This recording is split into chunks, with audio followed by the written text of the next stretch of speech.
Back in November, I went to the movies with my girlfriend to see Knives Out. And being the movie buff I am, I wanted to get there early to see the previews. And that is when I saw the trailer for Just Mercy. And I was inspired to learn more about the story of Bryan Stevenson, and I read his book, Just Mercy, to learn about his fantastic life and his cases. I asked the audience 3 questions. Is there an issue in this world today that they care about? How far will they go to support this cause? Or would they distance themselves because there's people that they believe are more suitable to fight for this cause? For Bryan Stevenson, the latter was not an option. Stevenson's grandmother told him at a young age, "You can't understand the most important things in life from a distance. You have to get close." This speech is about Bryan Stevenson's work with the Equal Justice Initiative. Is fight for victims of unfair sentencing and victims of capital punishment. Stevenson founded the Equal Justice Initiative in 1989.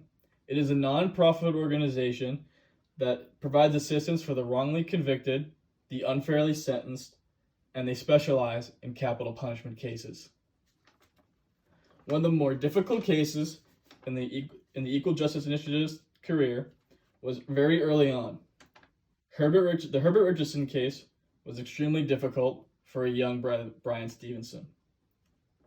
Herbert Richardson was a Vietnam War veteran who suffered from several mental illnesses, including PTSD. Richardson wanted to win back a former girlfriend of his, and in attempting to do that, he planted a bomb on her porch and was going to disable it so she would be a hero and he would be a hero in her eyes. But something horribly wrong happened. Her young niece, who was just a child, opened up the package, and the bomb went off and killed her. Richardson's PTSD and mental health problems were never addressed in court, and it was never addressed in court that he was a veteran of war. He was sentenced to death row. Stevenson took this case because Richardson pleaded to him, "I want to die with at least a little hope if I have to." Stevenson consoled Richardson's family during this very difficult time, and he was the only person with Richardson when he was executed.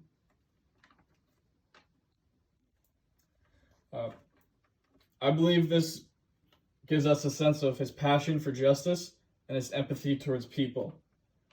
But let's examine one of the other issues that is close to Bryan Stevenson. Early on in his career, he defended a young boy who was just 14 years old, named Charlie. And Charlie killed a man who nearly beat Charlie's mother to death when he was just 13 years old. Stevenson believed Charlie should not have been tried as an adult for this terrible crime. Stevenson tried to defend Charlie and reduce his sentence, but he saw a broken young man who could not even speak or look Stevenson in the eye because he had so much fear that he was going to spend the remainder of his long life in prison. Stevenson helped Charlie not only get his prison sentence reduced, but he helped him do so with a GED and provided him a family that would help him and support him through any mental health issues that may come his way after a difficult time in prison. It is clear Stevenson is a man who not only fights for justice, but for people. But let's talk about the case that made him a famous American hero and inspired his best-selling book, Just Mercy, the Walter McMillan case. Walter McMillan was arrested by Sheriff Tom Tate for the murder of Rhonda Morrison in Alabama. Tate rushed his investigation into McMillan due to pressure from the town to apprehend Morrison's murderer. He based his arrest off claims by Ralph Myers, a man who was known not to be in his right mind due to severe drug use throughout his life. The McMillan trial only lasted a day and a half. He was on death row before he was even convicted. And when the jury sentenced him to life in prison, the judge overruled and sent him back to death row. The Alabama court denied alibis by Walter's family that he was in church with him at the time of the murders.